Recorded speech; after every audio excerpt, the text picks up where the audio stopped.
And if there had not been factories like this here then, at which she could have started to work and earned a little money, she wouldn't have been able to come. And if I existed at all, I'd be a Russian or a Hungarian today instead of American. Of course, she didn't stay here a long time. She stayed here while she learned the language, while she developed some feeling for the country, and gradually she was able to make a better life for herself. Similarly, the people who are here now, they are like my mother, mostly immigrants from a distant country. They came here because they liked it here better and had more opportunities. A place like this gives them a chance to get started. They're not going to stay here very long or forever. On the contrary, they and their children will make a better life for themselves as they take advantage of the opportunities that a free market provides to them. The irony is that this place violates many of the standards that we now regard as every worker's right. It's poorly ventilated, it's overcrowded, the workers accept less than the union rate. It breaks every rule in the book. But if it were closed down, who would benefit? Certainly not the people here. Their life may seem pretty tough compared to our own, but that's only because our parents or grandparents went through that stage for us. We've been able to start at a higher point.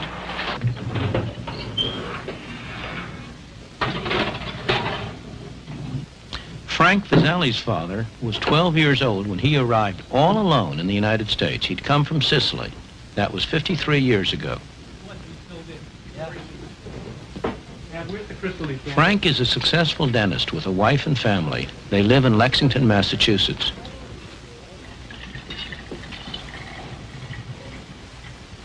Fine, one bottle fills the whole decanter. There's no doubt in Frank's mind what freedom combined with opportunity meant to his father, and then to him, or what his Italian grandparents would think if they could see how he lives now.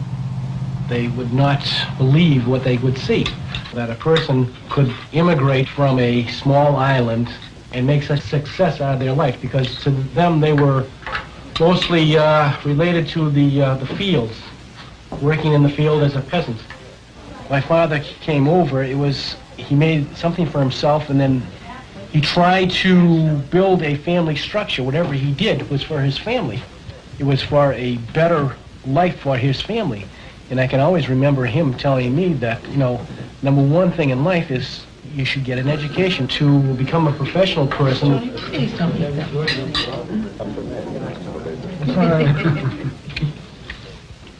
The Vasali family, like all of us who live in the United States today, owe much to the climate of freedom we inherited from the founders of our country.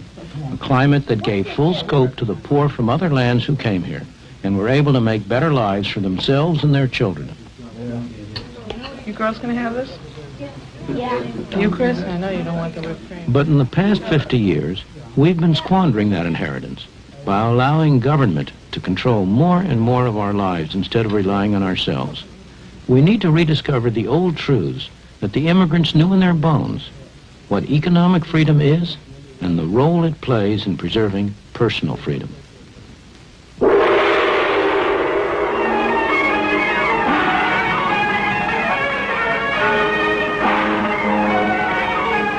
That's why I came here to the South China Sea. It's a place where there's an almost laboratory experiment in what happens when government is limited to its proper function and leaves people free to pursue their own objectives. Hong Kong, a place with hardly any natural resources. About the only one you can name is a great harbor. Yet the absence of natural resources hasn't prevented rapid economic development.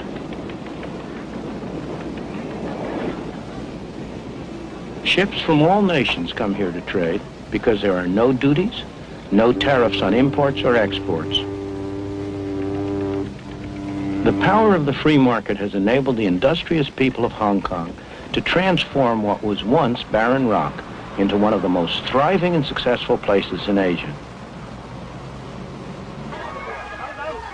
Like America a century ago, Hong Kong in the past few decades has been a haven for people who sought the freedom to make the most of their own abilities. Many of them are refugees from countries that don't allow the economic and political freedom that's taken for granted in Hong Kong. Despite rapid population growth, despite the lack of natural resources, the standard of living is one of the highest in all of Asia. People work hard, but Hong Kong's success is not based on the exploitation of workers. Wages in Hong Kong have gone up fourfold since the war, and that's after allowing for inflation. The workers are free to work what hours they choose, free to move to other jobs if they wish. The market gives them that choice. You can be sure that somebody somewhere is willing to pay for these cheap plastic toys. Otherwise, they simply wouldn't be made.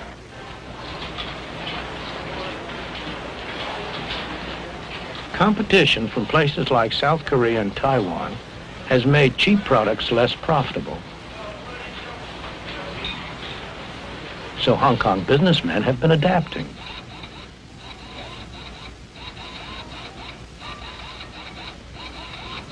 They've been developing more sophisticated products and new technology that can match anything in the West or East. And their employees have been developing new skills.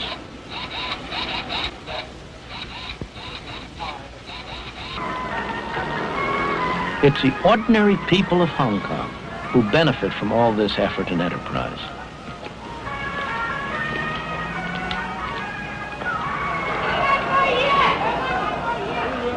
This thriving, bustling, dynamic city has been made possible by the free market. Indeed, the freest market in the world.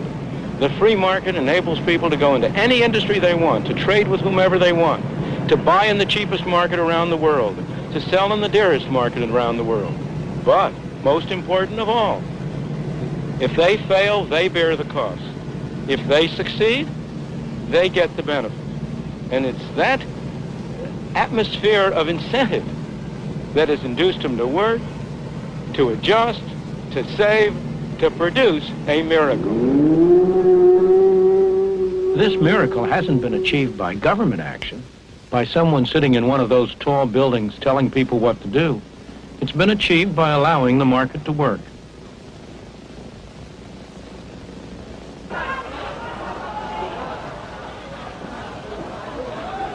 Walk down any street in Hong Kong and you'll see the impersonal forces of the market in operation.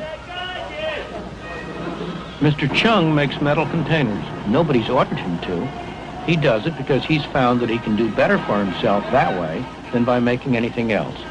But if demand for metal containers went down, or somebody found a way of making them cheaper, Mr. Chung would soon get that message.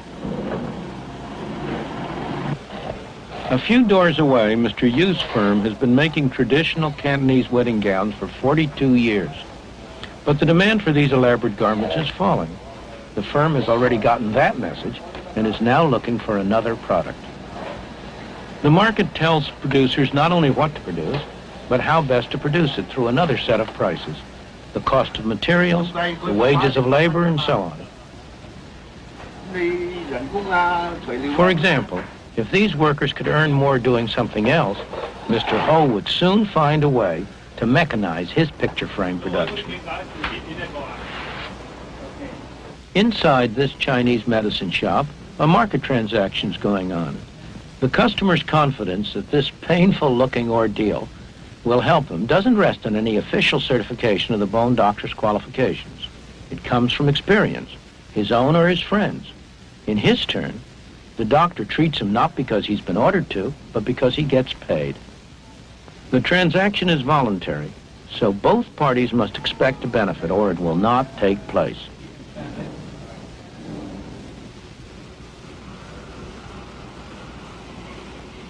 Believe it or not, this backyard is the entrance to a factory.